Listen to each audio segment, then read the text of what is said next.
I highly recommend this kind of practice where you process all your stuff and you share it with somebody, if not a journal, somebody, or come into the members area and share.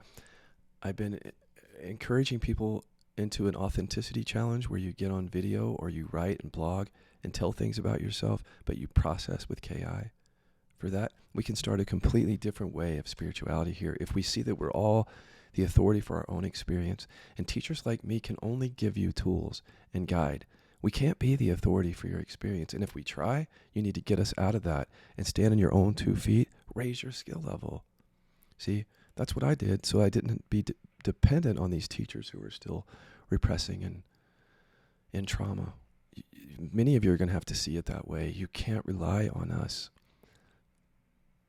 So the only way I feel comfortable teaching is being totally transparent, so that if you rely on me, you can see it all. If I'm hiding things, then I have some agenda to stay safe and get love, is what I've learned. So I just want to say it all. Are there things that I won't tell you? Yeah, I'm not going to tell you, like, every position that I like in sex with Chester, or some of the stuff that's just not your business. But the emotional stuff, is that your business? Maybe not really. But as a teacher, I'm going to make it your business, because I don't know how to do this work without being transparent. I really don't. And I don't know how to teach it. I wouldn't even know how. That would be such a lie to get up here and not be transparent, but then to ask you to go into these things. Gross. I'm going to throw up again. That's the thing that I don't like, the covert narcissism and the grandiose narcissism in teachers. This has been my Achilles heel, to not become one of those that is just so disconnected from their own human experience that they can't relate to people. Okay. So I talked about my first marriage in the first video, and then being in repression still in my second marriage, and then now I'm still in my second marriage. My relationship, I mean, we're not married still. This is Chester. And I talked to you about when he got angry, how I shut down.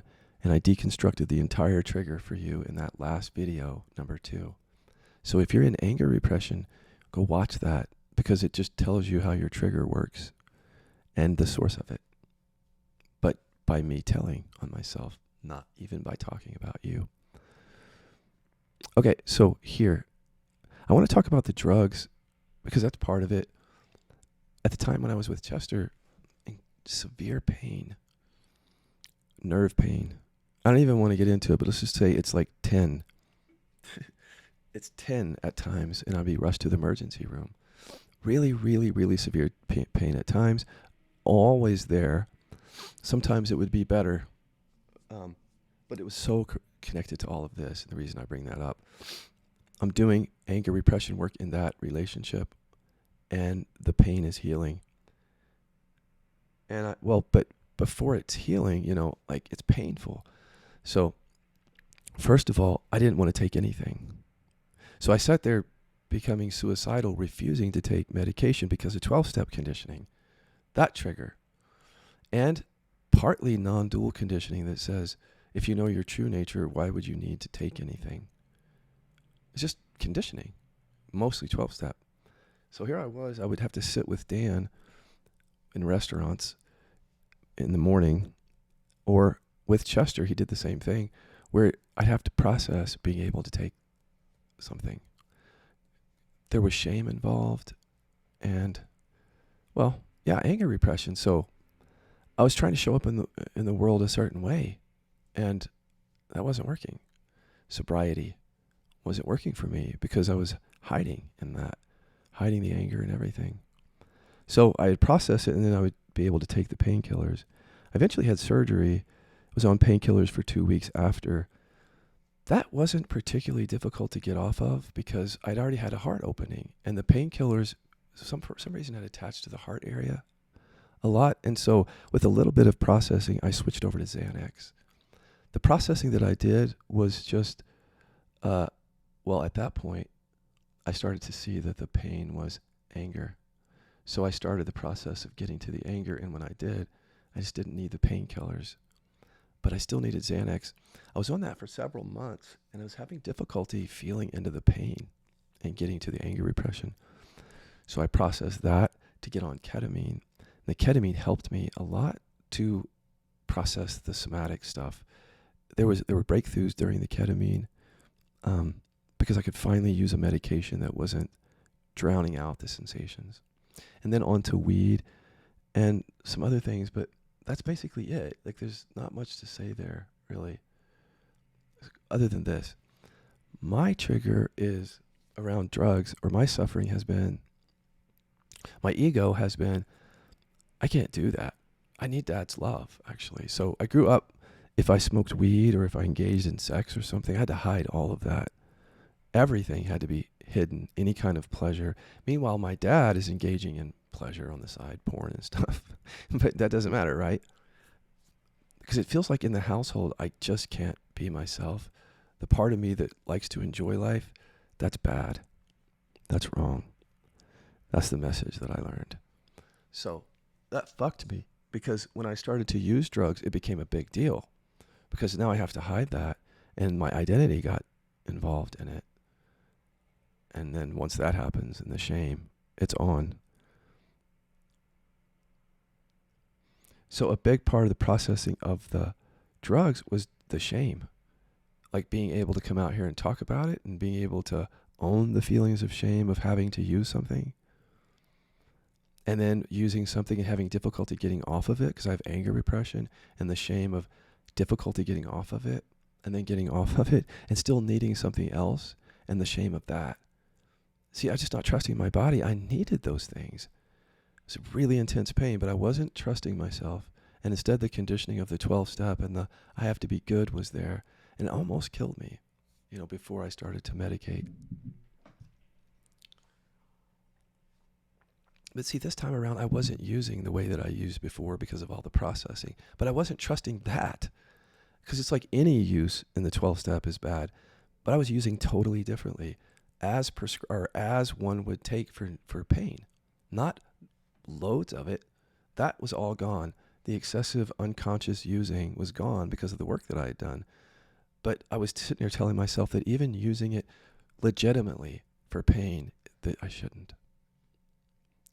That's my ego, see? So if you see me on here being pious or like touting my sobriety, I'm trying to get approval. You can just guarantee that that's what's going on. So I can't do that. So I smoke weed from time to time. I wish I could tell you that I dropped heroin from time to time, but I don't.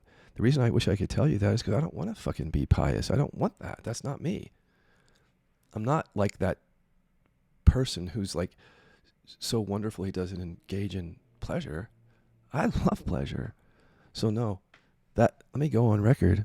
I'll never be that guy, I don't think. Even if I stop smoking weed, I'm not going to be against it or any of that, because I've learned that to be against your own pleasures is trauma. So if I drop weed or stop smoking, it will be a gentle, loving process. It won't be any sort of violence. I'm not doing that to myself anymore. And that has worked, see, because I'm not taking any of those hard drugs. But I'm still smoking weed because I want to. I mean, I don't have anything to prove to anybody. That's the thing. If I was trying to quit smoking weed, why? There would have to be a good reason for it. And what I found is, like, if there's trauma with it, that's a good reason to process that. But I can't really find it. I don't find the shame. It's just weed. So I don't feel it.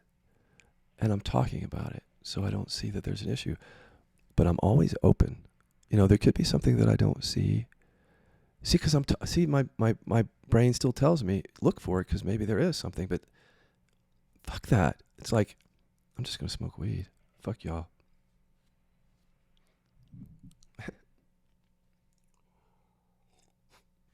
I don't mean fuck you all. Like, a lot of you are like, yeah, smoke weed. Who cares? But the ones out there who would say, oh, you're a teacher and you smoke weed, delete, block. Well, then that's exactly what has to happen, because I'm not going to show up differently. You need to block me.